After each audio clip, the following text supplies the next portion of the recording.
My name is Ajay Singh. I'm product strategy lead of SqlDBM, an online modeling tool. And I couldn't be more excited to be presenting this hands-on lab today in this event of SqlDBM tool. So as a thank you to all of you for all the attendees, you should have already received an access to the SqlDBM tool for free access for 30 days on our business tier. In case if you have not, please feel free to contact us at our booth within this conference, and our team should be able to help you to get the access. All right. Uh, and I already see that a lot of people have joined. Thank you so much for coming. And I have one quick request. How I have designed today in this hands-on lab session, we're going to split it into three parts. So I'm going to talk about SqlDBM tool, how it can help you with all the features and all the skills it has. The second session would be towards the roadmap. I want to discuss that. And the third step would be the Q&A session.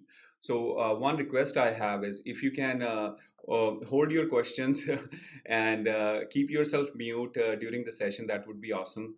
And you can put all your questions in the chat window. I will be addressing them at the end. And I'm hoping what happens most of the time is most of the questions are automatically answered within the demo or on the hands-on lab experience. All right. So today we will be taking an in-depth look at SqlDBM, at all its features, how it can help you to reach your business goals and help you in your productivity. And then I will also be talking, like I mentioned, I'll be talking about the roadmap, what's upcoming in next 12 months in SqlDBM world. And to let you know, it's a very exclusive preview. Nobody has ever seen that, so I'm more than happy to disclose what we are upcoming, what we are going to release in future. Super excited about that. And the third thing is we're going to leave some time, as I mentioned, for the Q&A session. If you have any questions or discussions you want to discuss, we can always keep time for that and have all the suggestions keep coming in. And with that, let's jump right into it. So here. So like I mentioned, I'm Ajay. I'm a product strategy lead at SqlDBM. So first thing first, what is SqlDBM? SqlDBM is an online cloud-based data modeling solution which helps you to design or enhance your data warehouse, and the goal is without writing a single line of code. We are a fairly young company, around 5 years old, but we have a lot of traction in overall DB community. So we have more than 150,000 users, more than 16,000 companies, all different levels of companies from different backgrounds, whether they are consulting companies, whether they are in-house, whether they are in manufacturing or education or medical background. Everybody needs to design their data warehouse or work with other team members. So fairly popular by now. And the word is spreading really fast, especially with the cloud movement, cloud journey. Everybody's taking on this cloud journey. Any cloud solutions are getting a lot of name out there. With that said, I want to, before I gave you the hands-on experience of SqlDBM, I just want to talk a little bit about, set up the stage with that. There's a popular misconception that data modeling is only for data modelers. Well, that's a big misconception, and sadly, it is true even today, even in this century. I myself, in my SqlDBM journey and in my previous software development, all the software development lifecycle journey, this holds still true that that users think that it is only for the modelers. But the thing is, what we have noticed, what I have noticed, that any model, any artifact, any design is of data is not only for the modelers or the DBA, but it is for everyone who needs to access the data, everyone who has somehow connection to the data with their daily jobs. It could be their BI team, it could be their data governance team, it could be data scientist, business users, assurance team, quality assurance team, validation team. Not only your data engineers or DBAs. So it is needed by everyone who needs to access the data, because having a look how your data is structured, how data is stored, how data is mapped is super important for them to understand the full data flow. To for example, BI team, they need to have this visual aid on this beautiful artifact so that they can obtain the right data, they can use the right views or tables for the reports instead of creating all of them over again, or having a different way to do it, which could be more time consuming. Or there could be a lot of data replications if it is not available. So that's where what we have noticed, your data model is not only for the modelers, but there are a lot of eyeballs on your data, on your model. So that's a big misconception, and that's what we try to resolve using SqlDBM. And but the question comes then, okay, so why an online modeling tool? So there are three important goals that you need to address when you need to design your data warehouse. First of them is you need to design it. You need to have this ideation. You need to logically or conceptually think through. You need this playground where you can work with your team members, with your DBAs or designers, where you can think through what is the problem statement they are trying to resolve and what is the solution. For that, you need a collaborative environment where you can design and think through all those ideas. The second thing is you need to document everything. Documentation is so super important in designing a data warehouse. Since I mentioned earlier that there are so many different teams, different kind of background users that needs to access this data model, whether it's a BI team or data scientist. So all these different departments that you have, they have their own meanings of the data or data objects that you are creating. For example, you might have a table a customer table or something. So or customer ID. Some department might call it paid user. Some department might call it a client ID or account ID or customer ID. Or there are so many different meanings of the same data floating around, and that could create a lot of confusion. So that's why the documentation is super important to give the right aliases, right business definitions. So that's where a collaborative environment is super important. So you can search everything, you can find the right meanings if you are with a certain background for your job. What does that mean? And collaboration in all different areas. You need to collaborate all the time, all the time. It's not only in the beginning and the design or the data warehouse structure. It's never over. It's a growing, it's a living animal, you can say that, which is growing all the time, because there are always requirements coming in. There are always new set of tables, new set of features that you are always adding, and you need to keep improve on your design. So the collaboration part is always there. So you always looking at it to create new reports, to create new patterns, and all that. So those three things are easily achievable if you are using any online modeling tool. And especially when we are moving into this cloud journey, everybody is moving on there with their cloud journey, whether it's a Snowflake or some other data warehouse, or even the applications are hosted in cloud. Then it makes super sense to use any online tool also to work with that. And that really embraces your full stack of the tools that you are using. And one another thing we have noticed over more than a year now, during this crazy COVID times when everybody's working remotely. So any tool that helps you to bring your teams together to work together, anything that helps you to not be dependent on any computers or any heavy machines, it really helps to bring together everybody on the same page. And that's where the online tools are really supportive in that manner. So that's where we need an online modeling tool for those reasons. So that's the stage that I wanted to set up before I wanted to go into the live demo to show you all the skill sets that SqlDBM has today, how you can achieve your business goals. So with saying that, let's go to the SqlDBM homepage. So I already have it open. It's very simple. You simply go to sqldbm.com, and that's the homepage. Like I said, SqlDBM is an online designing tool which helps you to design or enhance your existing data warehouse without writing a single line of code. And it is a cloud tool for cloud data warehouse designing. And we do support Snowflake, Amazon Redshift, Azure Synapse, and there are some on-premises databases as well. There will be more upcoming down the line. We have plans to add NoSQL, Oracle, or Teradata as well. And one thing I want to say before we go into the tool, SqlDBM is very unique in the sense it's an online tool. So that means there is no setup, there is no downloads. It is ready. to use whenever you are ready to start working on your design. So it is all you need to do is just, if you are not registered, you go ahead, you sign up. Sign up just require your email and password, and activation link is sent to you. You can you can activate your account, and then you are good to go. So that's how easy it is to start working on your projects. It doesn't take any time.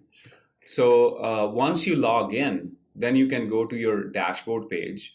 Dashboard page is the page where it will show you all your projects. Like I have a bunch of projects. I have Snowflake projects, I have MySQL, Synapse, all different type of projects I have. To begin in this demo, I'll show you how you can create a brand new project. And if you have something up and running in your database server, let's say Snowflake, how you can reverse engineer, how you can bring it into SqlDBM world and work with it and collaborate and enhance it and push it back to your Snowflake. So let's do that. I'm going to create a new project by clicking on this button. It will open the tool, and it will show you this dialog menu where it will have the options that what type of project you want to start with. So let's do Snowflake, and there are a bunch of options. Either you can start from scratch where you have nothing, or you can bring your database. That means if you have already something up and running and you want to reverse engineer. So if I click here, bring your database, it's going to take me to the reverse engineering screen. And here you have few options. Number one is either you can simply provide, you can copy paste your DDL, you can simply provide your DDL here. And the way to obtain the DDL in case of Snowflake, since this is a Snowflake project, so you just run this get DDL statement on your Snowflake schema or database that you want to bring in and copy paste it here. Another way is you can connect directly to your data warehouse, which is Snowflake, and providing the way to connect. You can connect, pick your database, and that's how you reverse engineer. The third way is if you do not want to import from Snowflake.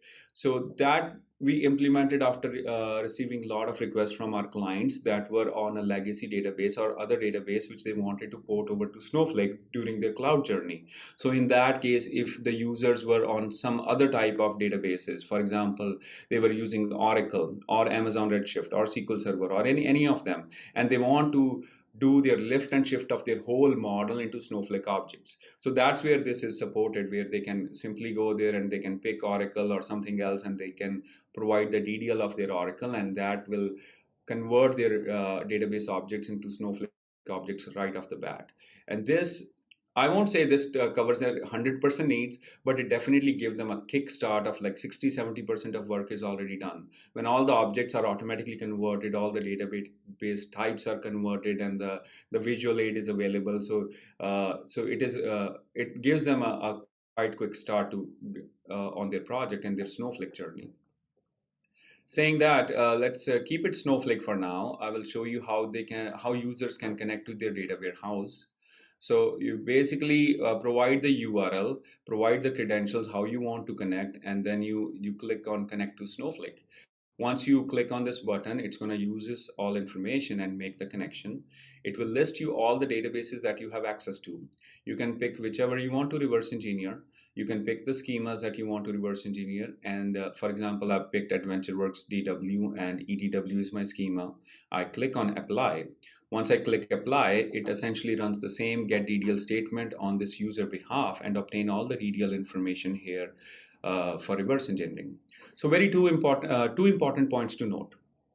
One of them is SqlDBM never looks into the data because it really doesn't need to. It's a metadata management platform. So it only obtains the DDL information of all your database.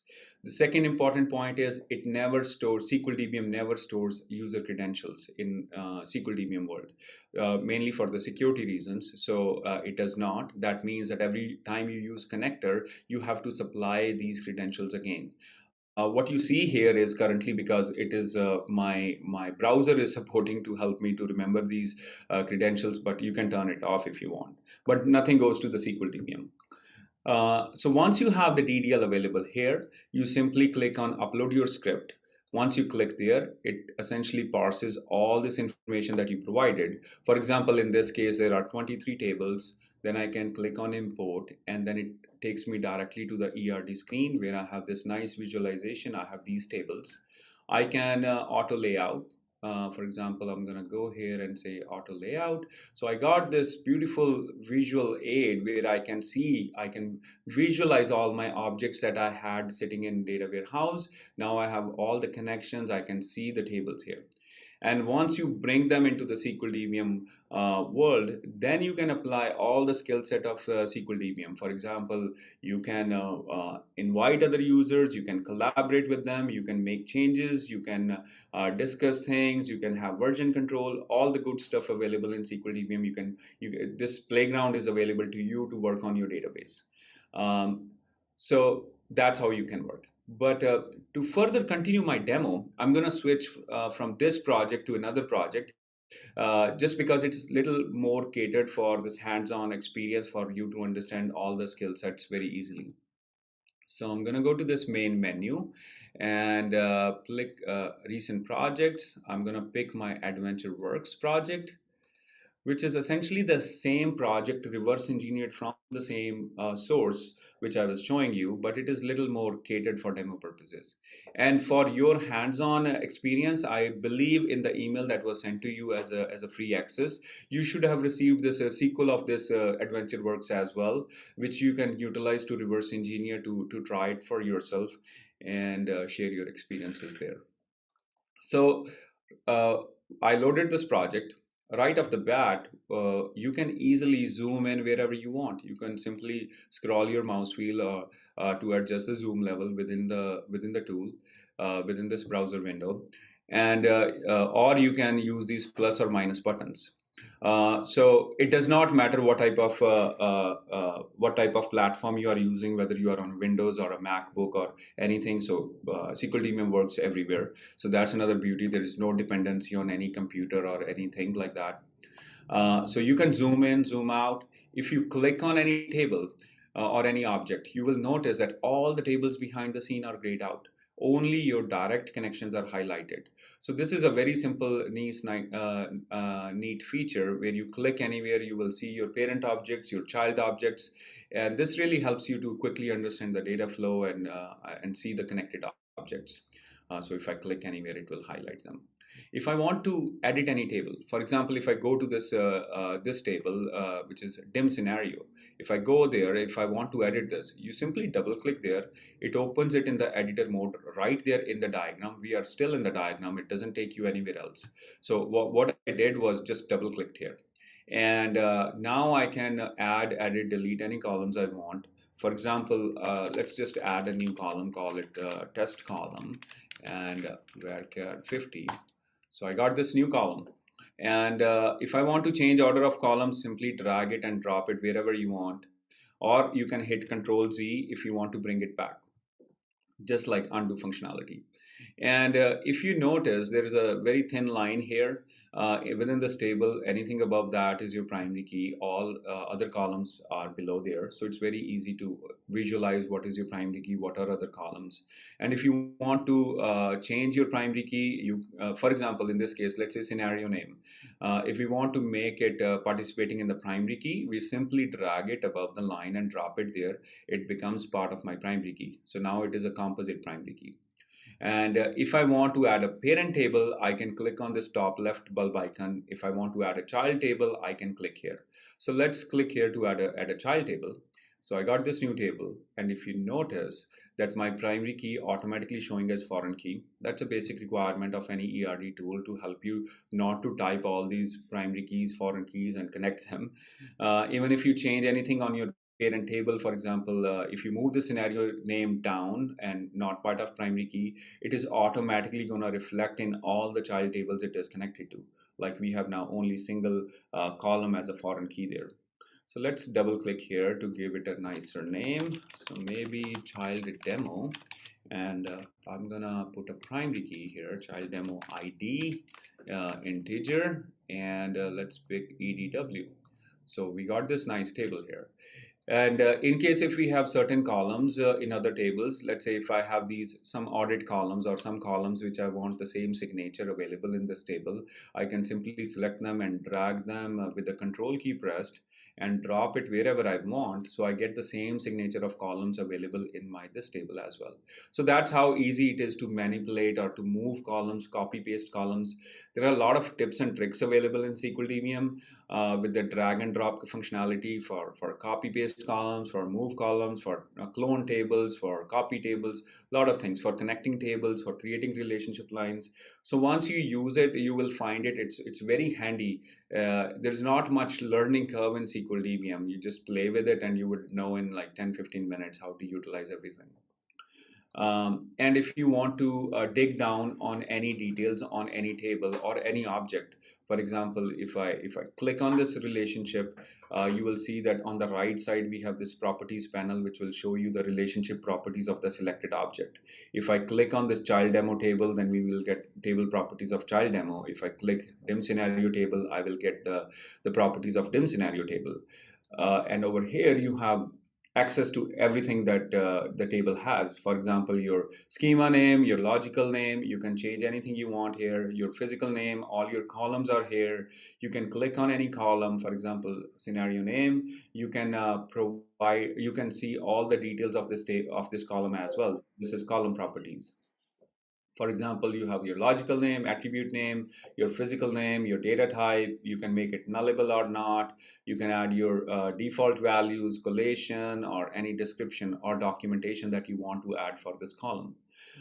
Since we are in this Snowflake project, we will see we saw all the Snowflake related column properties. But if you were in a different type of project, of course, you will see their properties.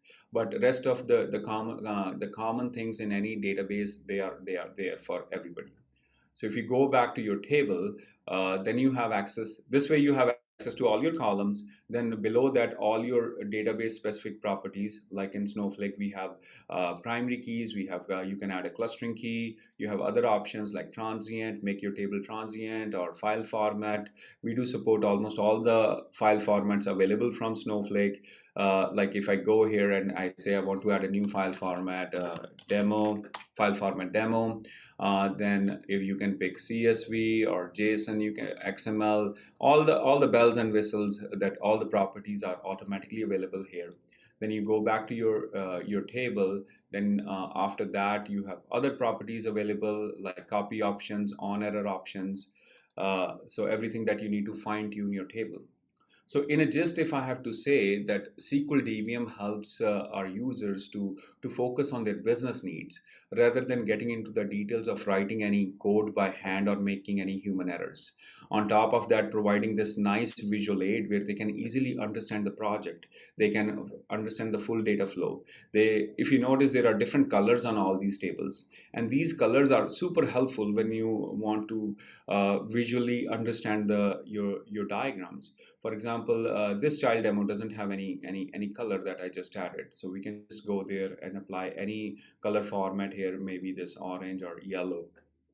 And coloring is very much appreciated by a lot of our clients. Mainly if you are doing any kind of special modeling, and since we are in this Data Vault conference, so if you are doing Data Vault modeling, then you would want to provide this industry standard color coding to your tables for your hubs, satellite links, which can really help you visually understand the diagram very quickly. Or even if you're doing any Kimball or dimensional modeling, then you can apply those colors as well. And on top of that, with SqlDBM, you can version control. It automatically provides version controlling for your models. You can collaborate with all other users. You can do communication between different users within the tool on the objects that you want to communicate. So I'll walk you through all of those different features that we have in SqlDBM. So let's talk about version control first. So far, if you have noticed, that I have updated this table, I added this new column, and also I added this new table. So let's delete a table as well to cover different type of cases. So let's delete this fact currency date. So I'm just gonna drop it from my model here. So it's gone. So basically we did three things. We updated a table, we added a table, and we dropped a table, right? So we did three type of changes. And if you notice, I'm currently on 1293rd version here. And if I click on save, it's gonna increment to 1294. So that's how the version control is taken care behind the scenes. And you can access all your revisions by going to the main menu and click on revisions, and it will take you to the revision page. And here you have access to all the revisions that you have. You can click on any revision in past date and time to see what was done at that time, uh, and you can open that. Another thing is, on this page you can see who is creating that revision. These are all by me currently because it's a non-collaborative project. But if it was collaborative project and other users are also making saving revisions, I would see their names here. And third thing is, on this screen, if you notice, there are these colored icons. So you can, these are revision flags. So by default, every revision gets a development flag. But let's say if you push this particular revision, you release it to production, then you can also mark it as a release flag. Uh, or there are other flags available if it was a hot fix, or if it is a master revision, or if it is your favorite branch, or if it failed, or if it is on fire, or if it is questionable. So there are a bunch of flagging available here, and this is also available to add more context to each and every revision. And this becomes helpful when you have different type of members accessing your model. For example, you have a BI team or data scientist team along with your modelers who are accessing your project. They might not be interested in seeing all the development cycles. So they might come here and say, hey, just filter it down and show me only what was released. So they can come here, who released what version, when it was released, so they can utilize it for that purpose. So let's click on the latest version and load it again in the tool. I'll show you, the next thing I'll show you how the collaboration works. Collaboration is a very key concept of any online tool because it really embraces that feature. It can bring as many team members as you want to work with you on the same platform. So what you can do is go to this share icon. You can provide the email address of the person that you want to collaborate with. For example, if I want to collaborate with Jake, who is part of my team, I want to invite Jake to work with me on the project. I can give Jake allow to edit, or I can give read-only access by unchecking this check mark and then click on send email. Let's say I want to give him edit access. So I'll keep this check mark on. I'll click send email. Then the system will automatically invite Jake to work with me, collaborate with me on the project. This way, Jake would receive an invitation email and he can start working on the project with me. Similarly, I can invite as many users as I want with this read-only or edit capacity. So this is a good place if you want to invite your BI team or data governance team, whom you do not you might not want to give them the edit access because you do not want them to change your model, but they want to visually see it and do everything. So you can give them a read-only access. So this way you can invite as many users as you want. The good thing is, for the read-only users, instead of sharing some PNG or PDF or Excels, uh, as we know that this design is always changing with the new requirements, and there are so many more details in the tables or in underlying objects that a PNG or a PDF or Excel might not cover everything, and everybody wants to visualize in the way they want. So it's a very good idea, instead of giving them PDFs or something else, you give them read-only access. If you give them read-only access with SqlDBM, then they can do everything in SqlDBM. They can move their diagrams, they can move their tables around, they can click on any of them, they can see the properties of columns, they can take down, they basically have everything, all the features available in SqlDBM. Only thing is preventing them to click on save, because we do not want to change the model. But they can do everything. They can visually look at it the way they want it. They can zoom in, zoom out, change colors, everything, but they cannot save a revision. Another important thing or feature they have available is team communication. If you notice, there are little chat icons available here. So these chat icons, like this one or this one, they literally can go on any object they want to, and they can say, okay, I want to start some communication here. They can say, I want to add a comment or open an issue on this table. They can open that, and they can refer any user also they want to. For example, I want to say, hey Jake, please fix this data type of XYZ column, or please fix this XYZ column. Just a sample comment. So I can post this comment. raise this issue, Jake would receive an email, and then all other team members will also or can participate in this team communication. Somebody can say, hey, this is fixed, this is fixed, for example, please confirm. And Jake say, and somebody says, yeah, I noticed, this is all good. So they can have their full communication going on within the tool on the right object they want to discuss, instead of following any other communication channel, any emails or chats where there could be lost communication. And after the issue is raised, discussed, and resolved, they can click on this little resolve icon, which can take care of this chat icon. It's gone because the conversation has been resolved. So this way, the team communication can keep going on within the tool, whether they have a read-only access or edit access. Everybody can open issues and talk within the tool.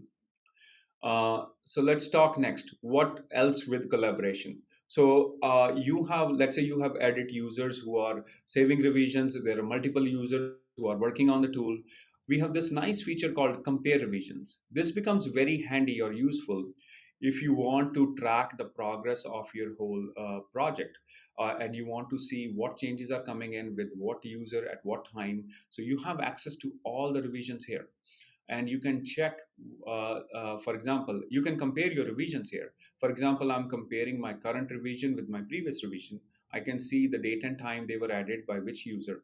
I can compare them, and I can also visually see what are the changes that this has been made between previous version. For example, we dropped this table, if you remember, and we added this new child demo table, and we updated this dim scenario table. We were adding this new column, and we also created this new demo file format. So these are all the changes that we did. And I can visually see the changes, track the changes. I can also materialize the changes. I guess the materialization is the key concept of any data model tool. So to materialize that, you can go to this forward engineering option. Of course, you can generate SQL of everything from scratch. If you click on this button, it will give you the SQL of everything from scratch. And if you want to push uh, your project on a new environment, or if you want to do it from scratch, you can push it, you can copy the SQL and release it over there. But in case if you want to obtain only the incremental changes or differential changes, you can go to generate alter. And this is super important because like I said, it's always changing, so you need to obtain the differences. So you can go to generate alter, which will essentially open a dialog. It will give you the list of all the revisions that you have. And this is your current revision. For example, I'm currently at this version. I can compare against my previous revision or any other revision, and I can click on generate alter. This will compare both versions and spit out the alter statements. For example, we dropped a table, we created a file format, we altered a table, and then we created this new table. So these are all the differential scripts that I wanted to obtain, which I can easily copy that and run it on my server. The next thing, we really enhanced it, and we introduced a new feature a few months back, which is super important, which is, we call it data ops, which helps you uh, to create your environments and to push from different environments and compare them. So the last two menu items that you see here, one of them is called environments, another one is called releases. If you go to environments, it lets you configure all your environments. Like every company has like dev, QC, stage, production environments. They would want to configure their environments here. And it's very simple. You click on that and you provide the details how to connect to that environment, which database to you want to pinpoint to. So that's how you can configure all your environments, and there is no limit how many environments you can configure. Once you configure them, then you go to this releases option, where you have access to all your environments. Plus, the top one is always your modeling environment, your SqlDBM environment of your project.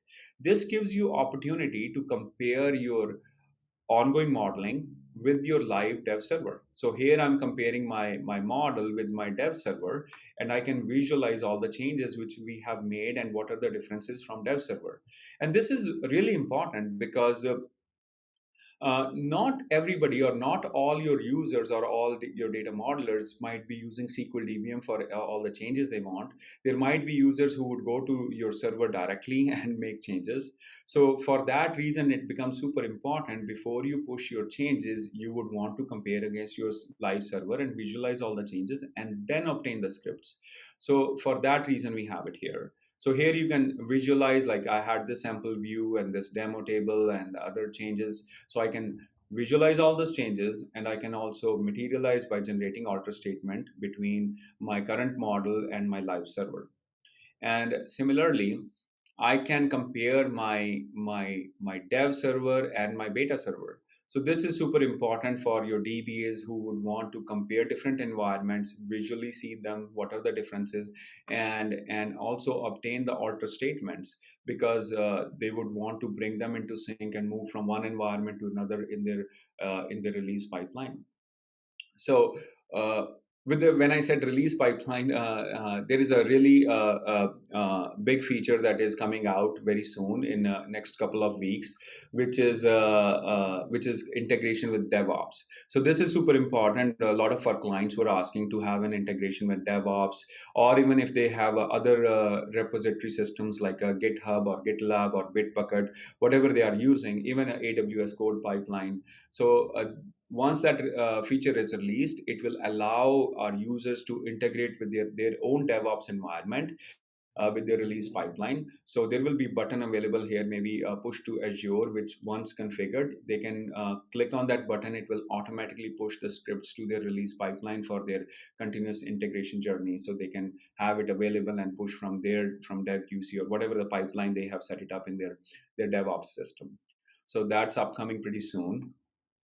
So this is the data ops feature that I wanted to show you, how you can compare environments, compare your current model with your live server and visualize all the changes and push them from one place to another.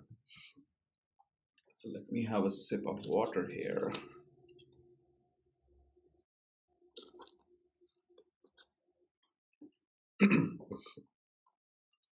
So the next thing I want to show you is database documentation.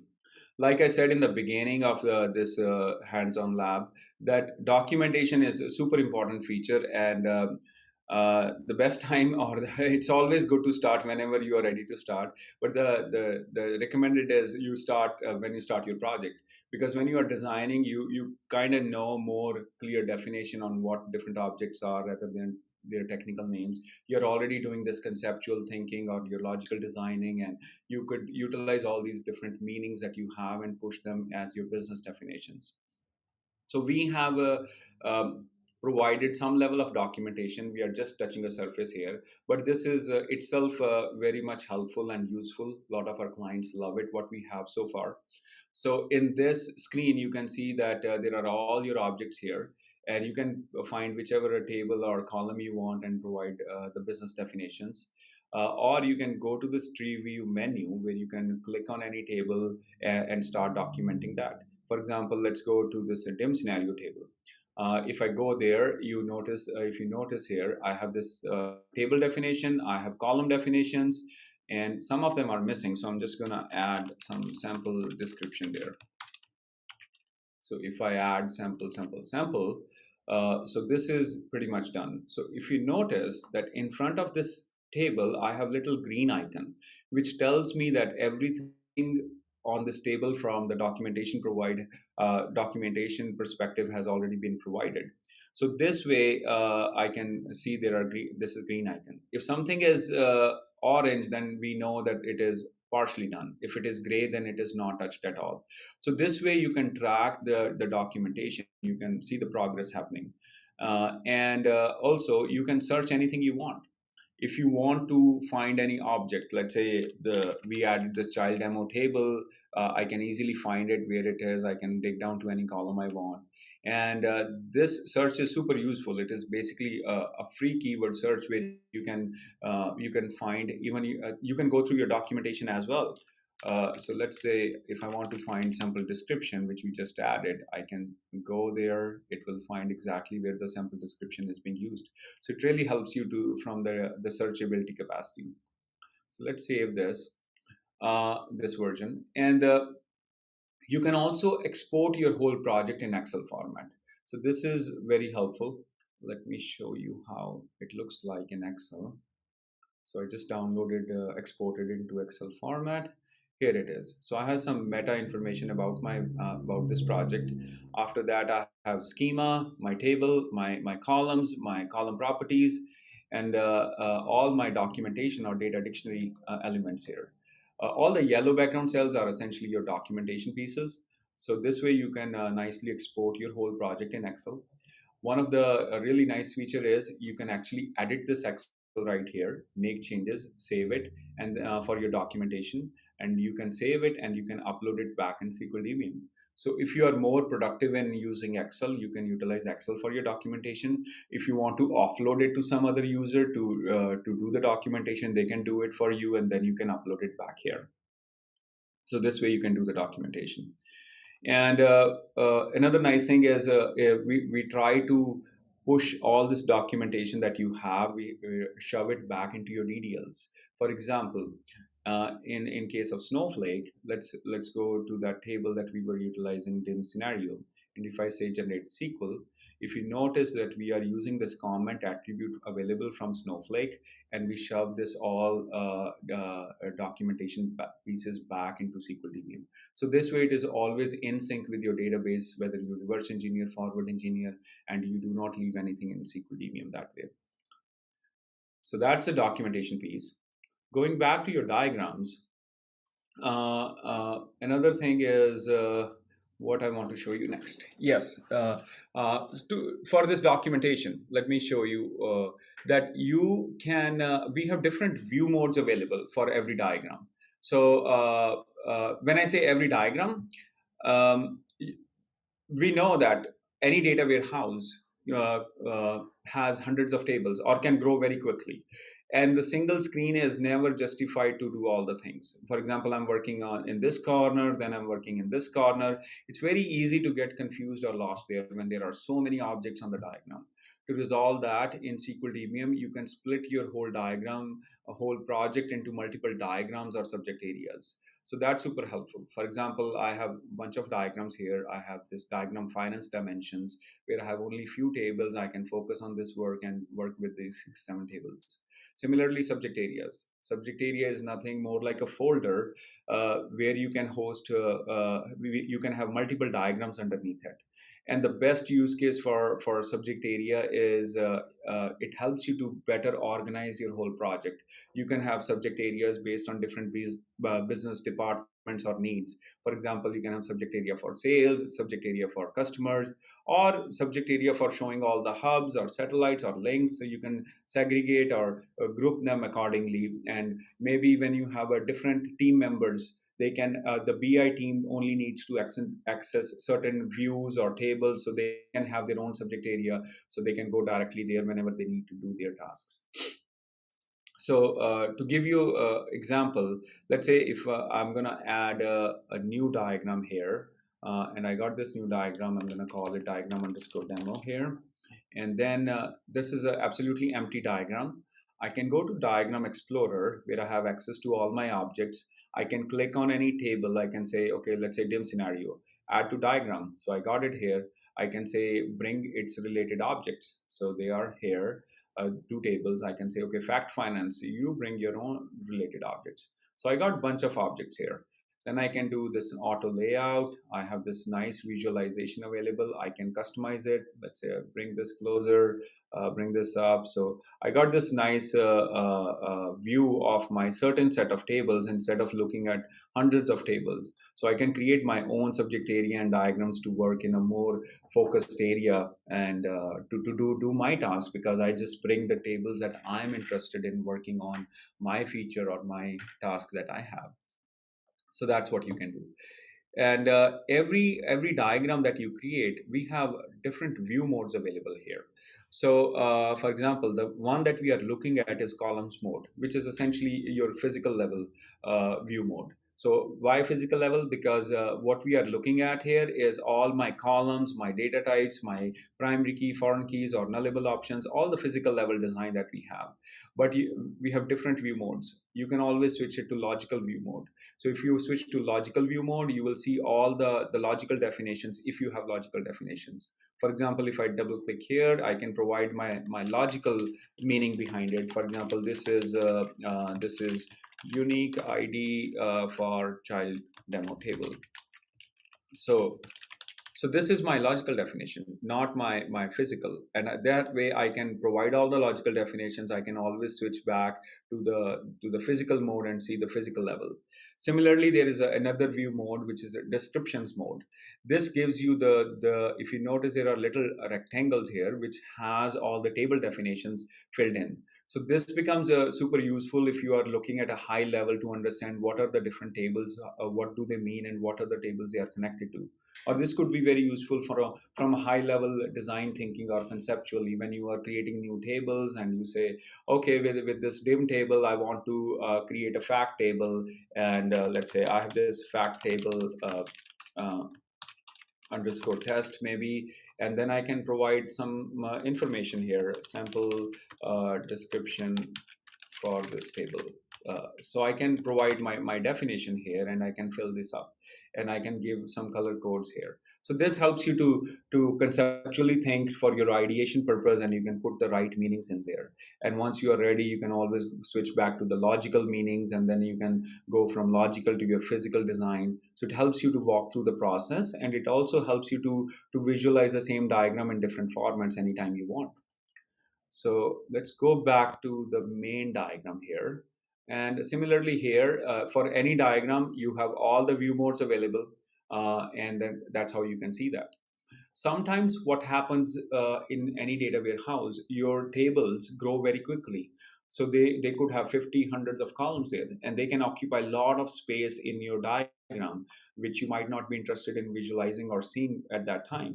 So there are two ways. One thing you can always do is you can switch to keys mode. If you switch to keys mode, it will show you only your primary keys and foreign keys, how tables are connected. And you can always switch to only primary keys. It will show you only the primary keys of the tables. Or you can always say, show me only the tables. So this will show you only the tables and how tables are connected to each other. So there are different view modes available, how you can switch back and see what you are interested in for that particular task that you are doing. Another way is you can go to main options here. You can always say, show me the fixed object height. If you do that, it will maximize the table columns, number of columns to display are only 15. And there are 3 dots available here telling you that there are more columns, and you can uncheck it to see all other columns as well. So different view modes available for your needs there. And another thing is, so what another thing is, a lot of data engineers in data warehouse are actually not in the practice of creating primary keys and foreign keys. A lot of data warehouses does not even support that.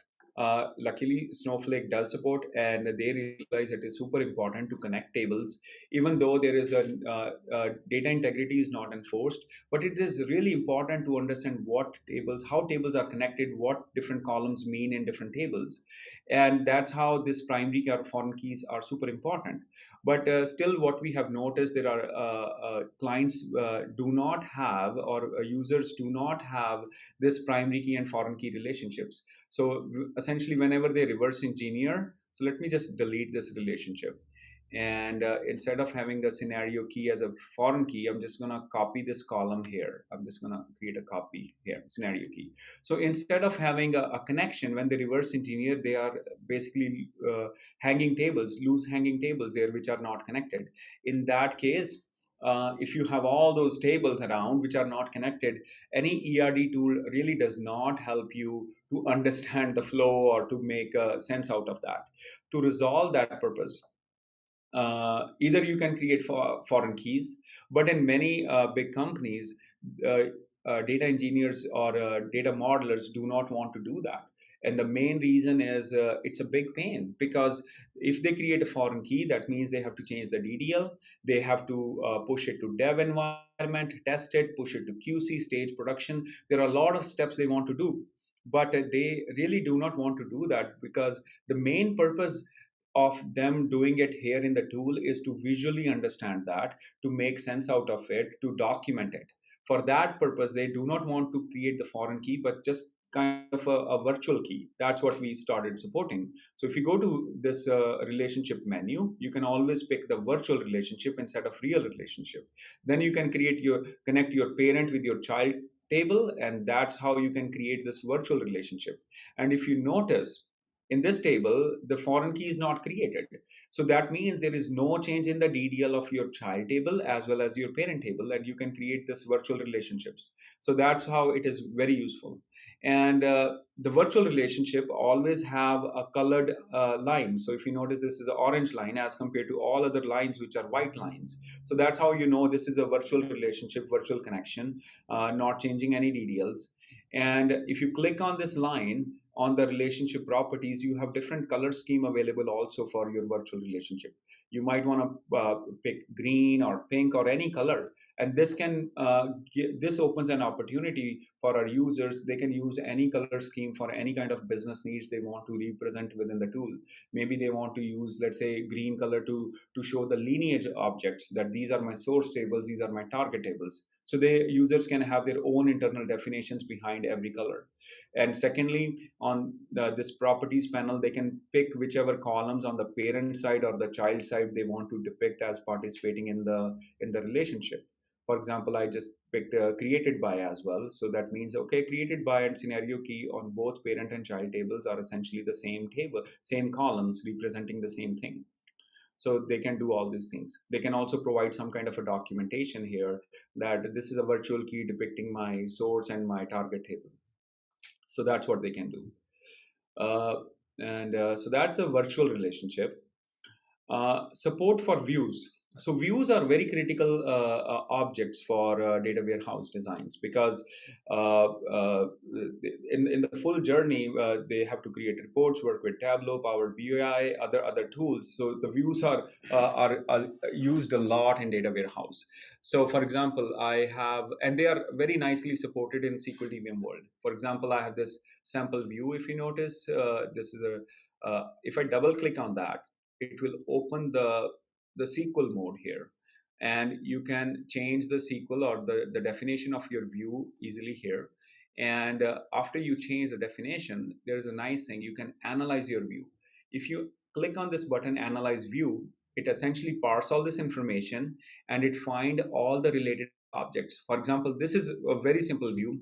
Pardon me for that. This is very simple view with only single table.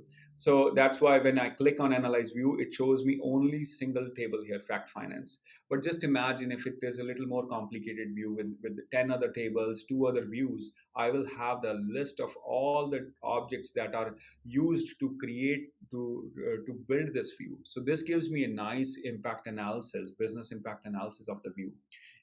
And also we parse this view to obtain what are your output columns. For example, in this case, there are these 4 output columns of this view, and we utilize this information to display it on the diagram. So that's how we display the sample view. And if you notice, this sample view has this dotted outline background. So this tells you that this is a view as compared to this is a table where there is a solid line. And this sample view, any view, whatever the related objects are, let me just take it closer to its related object. Once you have it on the diagram, it automatically makes the connection with all the tables or views it is made up of. For example, this is automatically connected to this fact finance table. So the feature that I showed you initially, that if you click on any object, that it highlights the connected objects.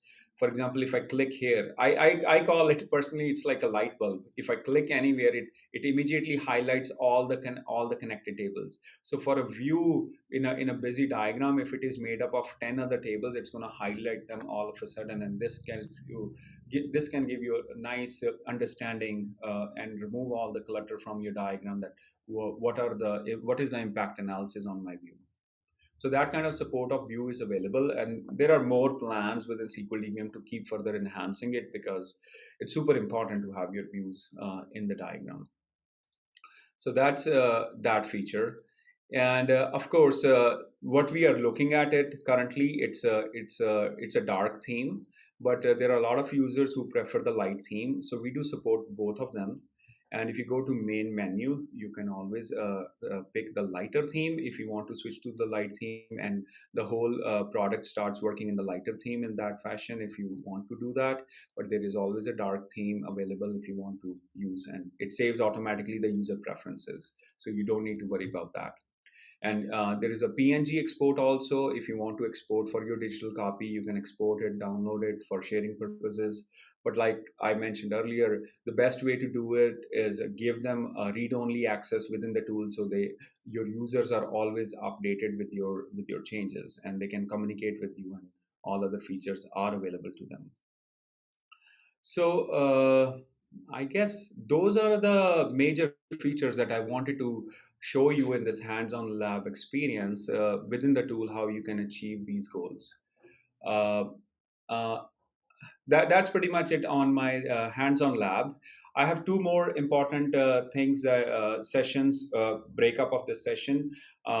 One is discussing the roadmap, which I'm super excited because there is a lot more coming in SqlDBM world in next 12 months. And definitely, I want to address all the questions. I'm sure you might have tons of questions. So I'm gonna set time for that. Okay, I guess I have dumped a lot of information.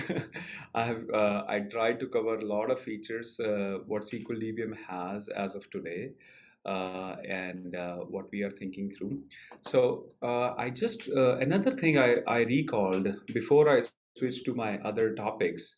I want to show, since we are in this Data Vault conference, I want to take this opportunity to talk about Data Vault as well. So me personally, I took Dan Lindsted's class along with Dan and Cindy. The class is wonderful. I highly recommend that if you want to move into your Data Vault journey. Even if you are already using Data Vault, take their class. It really opens up your mind and makes sense for everything what Data Vault offers. So it clears a lot of concepts right off the bat. So I took a class myself, and I was going through some Data Vault sessions, and I was trying to utilize SqlDBM for designing Data Vault, because essentially SqlDBM is a freehand tool as of now. So you can use any modeling techniques that you want to follow if you are designing your data warehouse. So I want to show you what I had. So it gives you a little bit experience that today, if you want to utilize uh, SqlDBM for Data Vault, how it can help you. So this was my initial very beginner level design that I was trying to do for Data Vault. And if you notice, I created my hubs, my satellites, my links. So I put some nodes. I was communicating with other users. So this is what you can do today with SqlDBM. You can create all different type of objects. So I had like different diagrams here. I have this sample diagram where I created some template tables and other notes I was taking along with it. So it really helped me personally to think through, to understand the whole concept and design them very quickly. And that's how I did that. And there's one more little thing here, that you can always use different crowfoot notation or IDFIX that you want to utilize for your relationship lines, and provide the cardinality and all those good stuff. So that's what I wanted to show you on Data Vault, what you can do today with SqlDBM. All right. So I noticed during this little break that there were a lot of questions, but I went through some of them, and I will answer them at the end of the session. But the next thing I wanted to cover was the roadmap. Okay. So roadmap of SqlDBM is super exciting. Like I mentioned, it's a very exclusive preview, and there are tons of features that we are rolling. We are a very agile team, very client-focused team. So we listen to our clients very quickly, understand the use cases, and try to prioritize our development pipeline. Uh, there are, like I mentioned, many things are coming, but there are major three things that I want to discuss that we have we united on, and we want to give these features out first in next 12 months. Those are three big items that I want to disclose. One of them is because we are in this Data Vault conference, I want to take this opportunity to talk about that. So one of them is Data Vault automation. A lot of our clients want some kind of a support or automation built in within the tool. They are already utilizing the tool, like you can see on your screen. They are already utilizing for freehand design for their Data Vault models, but they want some kind of a automation available. So I'll give you a sneak peek of our initial designs. The work has already been begun. So here I have this prototype available. Let it load, I'll show you. I'll show you what we are thinking. So it will allow you to create your all major objects like your hubs, satellite links. It will also help you to track your lineage and other mapping stuff and calculations. So it will give you the list of source tables to create your hubs first. You can pick your source tables, you can design your hubs, you can have your templates ready for hubs. They will be automatically applied to your hubs. So you can just by simple click and selecting whatever sources you want for your hub, you can create them. Then you can go to the next step, which is create your links. You can pick whichever hubs you want to pick to create any link. You can create more links and pick whatever hubs and make them nice connection. Your links will automatically also follow the template that you have created for links. And then you can, after that, you can of course create your satellites, and in a very similar fashion, you can pick your source tables and write templates that you want for your satellites. It would allow you to create your satellites as well. Once you have created these important objects that you want to track in your journey of a Data Vault designing, you can go to the diagram, and it will create this nice diagram for you where your tables would be automatically tagged what are hubs and satellites and links. And then you can create more tagging also around if you want to do that. So this way you can create your Data Vault, and this is the first cut of our Data Vault automation or support that we're going to provide once it is out. So the automated things would be, it will the templating, it will also support the lineage. It will track your source tables, and we will utilize this lineage information to nicely depict it in the also diagram. So for every hub or satellite, you can say, show me the lineage of that. It will show you automatically what are the source tables it are connected to. And if there are more tables coming in or more sources coming in, you can convert into the Data Vault model as well. So that is our first cut that we're going to take a stab on for providing the Data Vault support. That's number one. Number two is database governance. So we already are touching the surface of documentation. It's only touching the surface, as I said, but down the line, we have plans to add more information for data governance. A lot of our clients have been asking us, because everybody wants to store more values, not just the description for every data object or data element they have. For example, they want to do data cataloging. They want to add all types of information, whether you have a PII or GDPR or any custom information that they want to store for any database object. They would want to do it within the tool. Because it's a collaborative tool, it really helps them to connect and see all the definitions.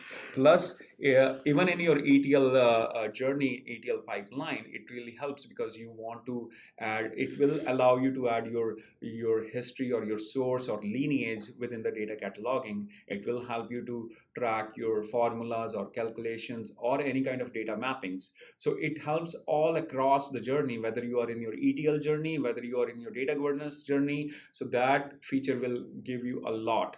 And along with that, definitely we will have business glossaries in this data governance suite. We will utilize all this important information and use our power of visualizing it better, not just like a simple plain form, but we're gonna throw it nicely and give you nice diagrams where you can understand it very quickly. So that's the number two, data governance. Number three is data security. Currently, we do not have a data security objects covered in this tool yet, but that's where we are moving. It's gonna once we have that feature, it will allow you to create, reverse engineer all your users, roles, permissions, anything related to data security objects. You would be able to create them, edit them, visualize them, and then lay over on your data map. For example, if you're looking at certain diagram, like for example, in this case, if I'm looking at this diagram, right, and I will have a filter here. Show me everything that Ajay has access to. So if I do that, it's going to put another layer on this map, and it will show you it will highlight only the objects that Ajay has access to, and everything would be grayed out. Similarly, you would be able to add another role or permission and filter them and see what anybody has access to. So we're gonna use our design power there to give the right visual aid, which can really enhance you to think through your data security and data validation out there. So those are the major three items. Like I said, data vault automation, data governance, and data security. But since we are living in this really exciting world of data, where everything we look around is actually data. For example, if I'm looking outside the window, all the light coming in, somebody's already tracking how much light, what's the temperature level, what should be the direction of the house, how we should build the house, how should be the blinds work. Everything we look around is actually data. And we need to think how to store this data nicely so that we can take the right value out of the data patterns and make our future better. So we live in this exciting world of data. So that's how we are thinking through how the future is going to look like for SqlDBM as well. And don't hold me against this roadmap items. Everything is subject to change, but this is what we have decided as of now. So that's our roadmap. And of course, now let's jump to the last session of Q&A session. And I'll love to answer all the questions that you have. Okay.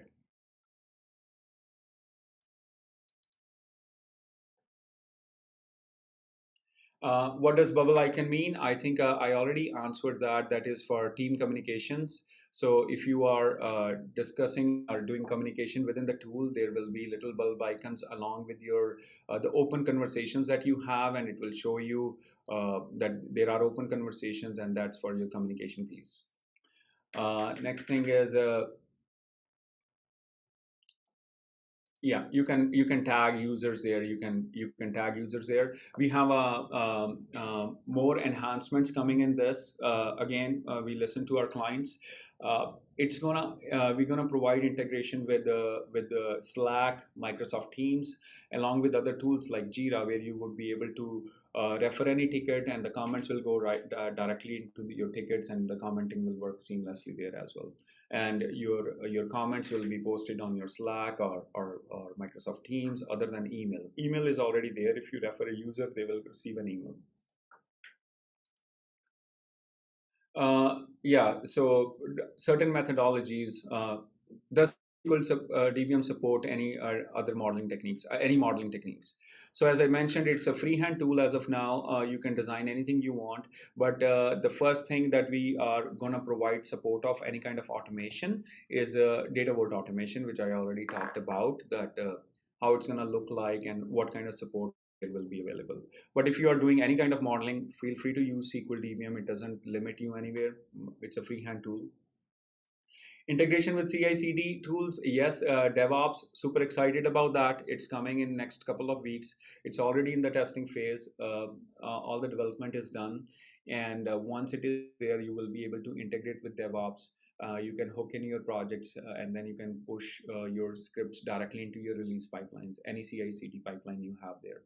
And we will also integrate with AWS code pipeline, GitHub if you are using other repository systems, GitHub, GitLab, AWS S3. So it will push your scripts directly into your repository systems once they are integrated. So that's coming up, and a lot of our clients have been waiting, super excited on this release.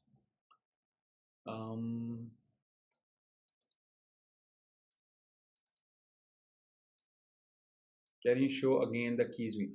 Yeah, my bad. I think I dumped a lot of information very quickly, and you might have missed something. So feel free to ask again if you did not understand anything, or if you want me to show again.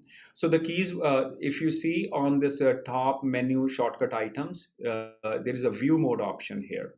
So you go there and you can pick whichever view mode you want. So I picked this keys view mode. It will show me only the keys here.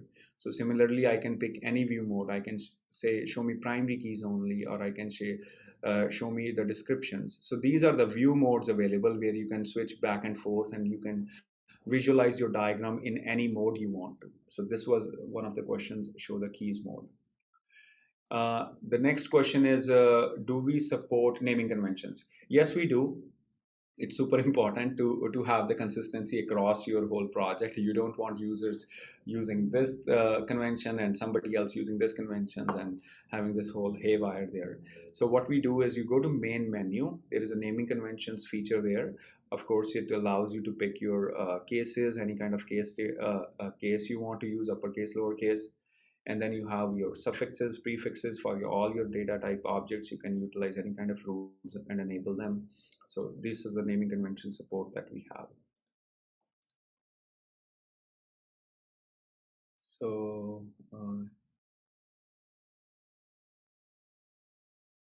is it possible to draw a connection between two tables that starts from the FK of the child and ends up to the PK of the parent table? Uh, yes. So for example, it starts from the FK of the child, and this is often missing, but when it's available, provides a where it indicates the FK is, which is not always obvious. So if you click on the line, it will highlight your FK and PK on both sides. So that's how you can visualize them. And but we do not have a connecting. If the question is that, do you have a line connecting from the FK column all the way to your PK column, like going from this column and coming to this column? We do not have that, and that is that's a good comment there for the printout. We will definitely think through it how we can have, at least for the printout versions, that if you print out, how you would have an option so that it can pinpoint to the right PK and FK column instead of only connecting to the whole table. We will think through how on a design perspective how we can do that. I really love this feedback. But what I can tell you in today in the diagram, we did not do it intentionally because we noticed that it can make your whole design very cluttered. And if we go from line connecting from column to column, and there could be this column or this column, there could be many connections there. So that's why it is not done. But if you highlight, if you click, it will highlight you the columns that are participating in that relationship line. But we will definitely try to think through how we can do it, at least in the printout option. Can you rename your revisions? Can you go back? Okay, next question is about the version control. Like I mentioned, the version control is available within the tool that is currently hosted by SqlDBM itself. You can click on main menu and access all your revisions. Yes, there is a way you can name your revisions. For example, these are all, there is a version number and there is a name of the revision. So the version number is this, which you cannot control, which is automatically incremented. But this name is definitely, you can name it whatever you want. And here, if you see below your project name, there it is called demo version.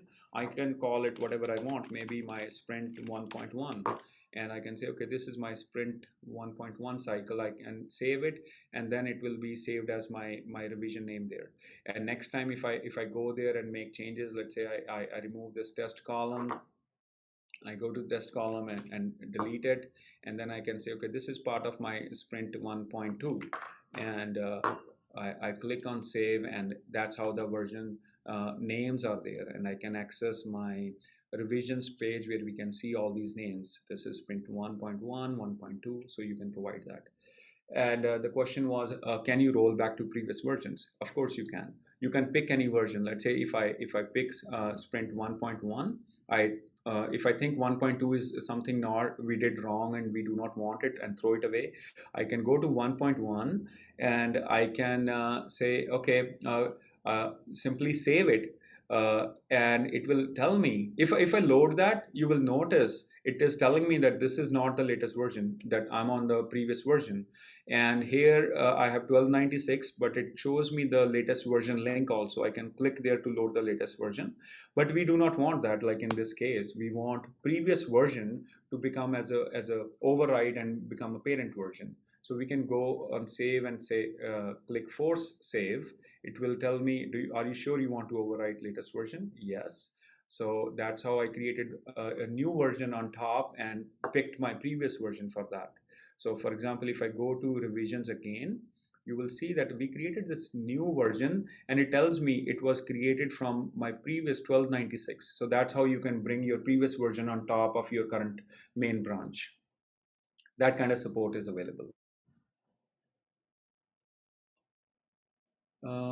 So I think those were all the questions that I have so far. But in case if I think I okay, there's another question I missed that self-hosted cloud implementation. Uh, okay, we do not have a self-hosted in your cloud architecture as of now. SqlDBM is hosted on cloud in SqlDBM's cloud, which is in AWS. We don't have on-premises cloud version, but this is something that we have been thinking because a lot of defense-related or more secure enterprise companies related, they have this requirement. But most of the times, what we have seen in our journey of clients coming on board with SqlDBM, this generally get passed through because it's only metadata management. It's not actually data. It doesn't look into the data. So we are fully secure company as per all the compliances. We are SOC 2 type 1, we are SOC 2 type 2 certified, all the penetration tests done, everything is fully encrypted. So that ways our IT security team is very solid. Yeah, and generally whenever any client comes on board and they have their own IT security team, so our IT security team works with them and clear all the doubts and provide all the necessary information. So we haven't seen anybody not joining SqlDBM for that. But that saying that, I won't deny that there would be companies who really want that, and we will be supporting that. This is something we have discussed already, and we're just waiting for the right time to do that. So I guess there are two new messages. Okay. Okay, I already answered that.